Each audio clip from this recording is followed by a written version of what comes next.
Salut à tous, j'espère que vous allez bien. Aujourd'hui, je ne vais pas vous présenter un InfoSmile traditionnel, tout simplement car je ne suis pas chez moi. Mais à la place, je vais vous conter 5 des meilleures histoires tout droit sorties des Darwin Awards. En voiture Simone, nous allons démarrer. Avant toute chose, je vais rapidement vous expliquer ce que sont les Darwin Awards et leurs origines. Les Darwin Awards sont des récompenses humoristiques décernées par le biais d'internet à des personnes mortes suite à un comportement particulièrement stupide. Le concept a été créé en 1993 en hommage à la théorie de l'évolution de Charles Darwin. Je tiens aussi à préciser que cette vidéo a un but culturel et humoristique et en aucun cas ne cherche à souiller la mémoire des défunts. Voilà, maintenant que tout est dit, nous pouvons commencer. Et c'est pas trop tôt. Le sport, la plupart du temps, c'est bon pour la santé. Ça permet de perdre du poids, d'être en meilleure condition physique et morale. Mais aussi de faire le vide et d'oublier ses problèmes du quotidien. C'est d'ailleurs ce dernier point qui va nous intéresser. En effet, puisqu'un habitant de la ville de San Francisco, amateur de sport, avait l'habitude lorsqu'il effectuait son petit jogging matinal, de faire le vide total dans sa tête afin de se ressourcer. Un beau jour, comme à son habitude, notre ami le coureur est parti faire sa petite course du matin afin de se vider l'esprit. Mais le problème, c'est que ce jour-là, il s'est tellement déconnecté du monde qu'il a oublié d'en regarder devant lui et n'a donc pas vu qu'il se dirigeait en direction d'un ravin. La suite de l'histoire, vous vous en doutez sûrement.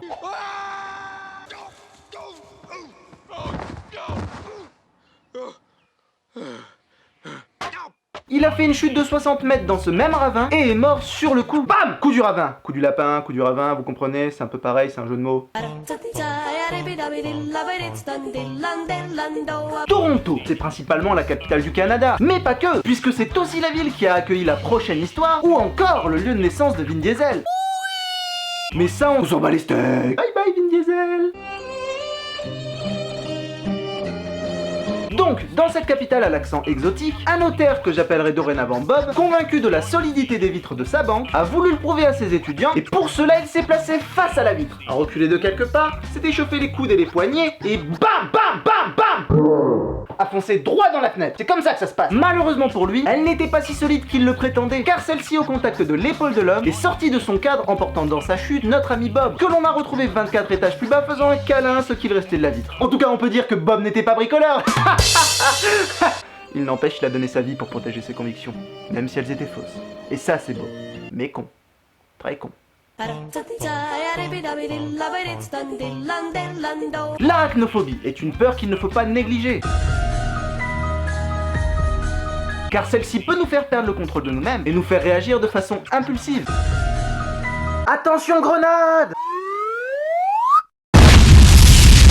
Mais j'avouerai qu'il y a des limites à ne pas dépasser pour se débarrasser de ces petites bébêtes. Et l'homme de la prochaine histoire ne l'avait pas forcément compris. Nous voilà cette fois-ci dans l'état de l'Ohio, où un homme effectue à l'intérieur de sa maison un grand ménage de printemps. Après avoir nettoyé l'intégralité du premier et second étage, celui-ci se dirigea vers sa cave afin de la nettoyer à son tour. À sa grande surprise, il vit que sa cave était remplie de toiles d'araignée. Dans un élan de stupidité, au lieu de prendre un balai et de s'en débarrasser comme toute personne normale pourrait le faire, il a opté pour une solution plus radicale. La mort par le feu. Il prit donc une torche pour brûler toutes les toiles d'araignée, mais à ce moment-là, un tout petit problème fit son apparition, mais vraiment tout petit. Sa maison était en bois. Et oui, je dis était, vous allez comprendre. Du coup, celle-ci prit feu en ravageant les 2 étages du dessus et transformant la cave en barbecue humain.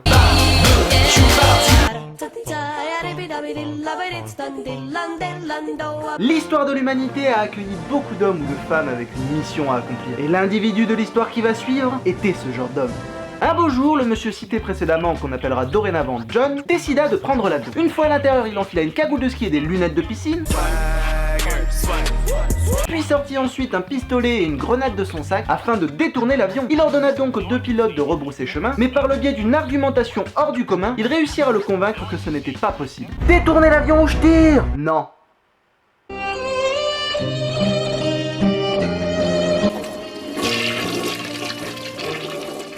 John décida alors de racketter tous les passagers avant de sauter de l'avion grâce à un parachute fabriqué par ses soins. Au moment de sauter, un premier problème fit son apparition. Le vent était si violent qu'il n'arrivait pas à se jeter de l'avion. Après de nombreux essais, un des stewards lui donna un coup de main en le poussant à l'extérieur. Et c'est à ce moment-là qu'un deuxième problème fit son apparition. Avant de tomber, John avait dégoupillé sa grenade et avait lancé l'une des 2 parties à l'intérieur de l'avion. Mais heureusement pour les passagers, John n'était pas très malin puisqu'il a jeté la goupille à la place de la grenade. Il a donc poursuivi sa chute avec la partie explosive de la grenade dans ses mains. Et boum!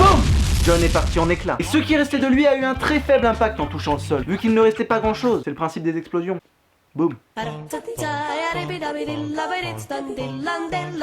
La dernière histoire est très récente puisqu'elle s'est déroulée le mois dernier et au cœur de celle-ci on y trouve le fameux selfie. À la mode ces derniers temps chez les jeunes comme chez les moins jeunes, il paraît au premier coup d'œil inoffensif, mais vous allez voir que consommer à l'excès, il peut devenir mortel. Et une jeune femme roumaine âgée de 18 ans en a en quelque sorte payé les frais. Au cours de son adolescence, celle-ci développait une obsession pour son corps, et la photo, et la photo, et la photo. Illuminati. Elle était sans cesse en train de se photographier dans toutes les positions possibles. Missionnaire, Kamasutra... Mais non, pas ce type de position. Ah d'accord, autant pour moi. De côté, de profil, de face...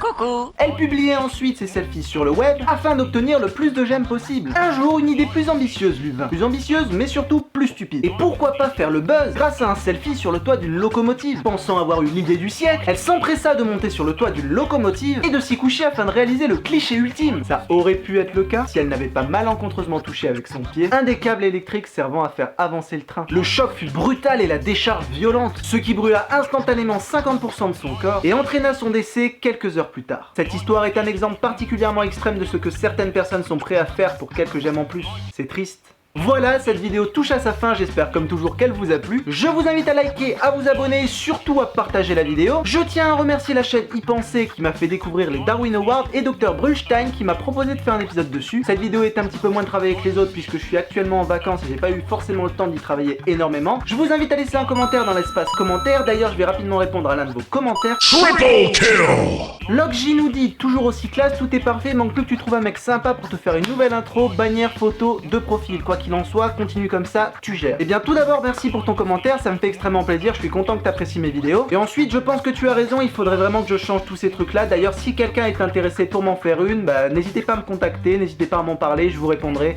avec grand plaisir. Je vous invite une nouvelle fois à vous abonner à la chaîne, à me suivre sur Facebook ou sur Twitter. Sur ce je vous dis à la prochaine et n'oubliez pas, gardez le sourire, c'est ça le plus important dans la vie. Fuck the king.